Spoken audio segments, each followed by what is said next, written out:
The confrontation in the Oval Office, which has just taken place between Donald Trump, the Ukrainian President Zelensky, and J.D. Vance, is shocking. And Vance is saying, you have to be grateful, you haven't said thank you, treating Zelensky like a poodle or a child. It's simply astonishing that this is being broadcast. This encounter, characterized by the raised voices, the threats of abandonment, this embarrassing public display of coercion.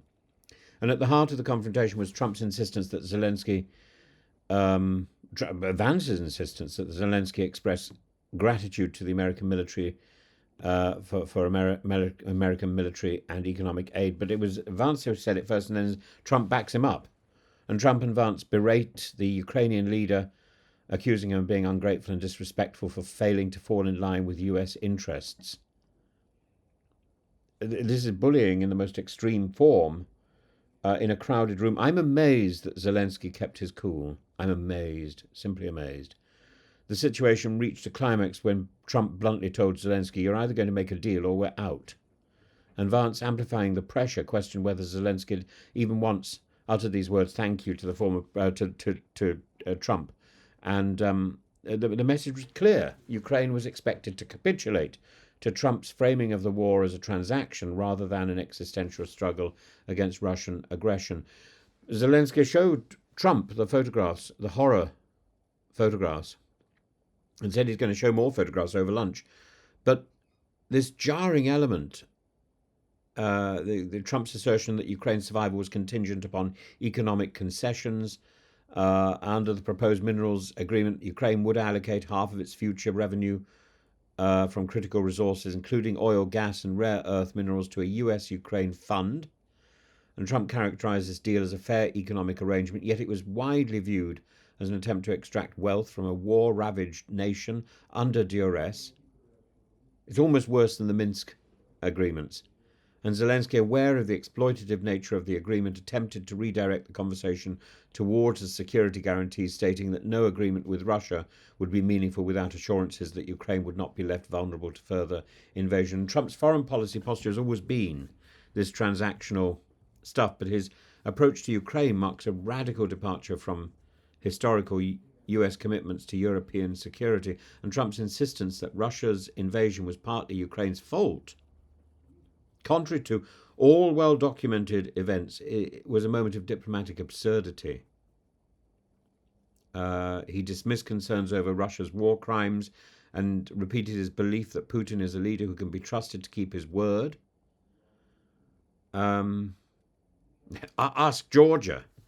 This stance places Trump in stark contrast with European allies, including Starmer, who's pushed for a multinational peacekeeping force to deter Russian aggression, which isn't simply anticipated; it's expected if a peacekeeping force isn't on site.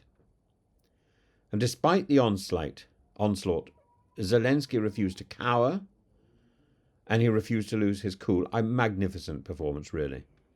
When Trump suggested that Ukraine was not in a position to dictate terms, Zelensky said, I'm not playing cards. He also presented graphic images of Ukrainian prisoners of war who'd suffered Russian abuse, emphasizing the war was not merely about economics, but about survival. And the Ukrainian leader's unwillingness to acquiesce to Trump's bullying and the economic concessions was a moment of quiet defiance. The public nature of this confrontation was an unprecedented embarrassment for US diplomacy. I think it was also embarrassing for Ukraine. While past American presidents have clashed with foreign leaders, never before has the Oval Office meeting descended into what was essentially a live broadcast shakedown, and the world watched as the leader of a nation fighting for its survival was ridiculed for not being sufficiently obsequious to an American president who simultaneously praises Putin. I don't know what else to say about this, really. The meeting will be remembered not for its hostility, but for its revelation of Trump's approach to international relations.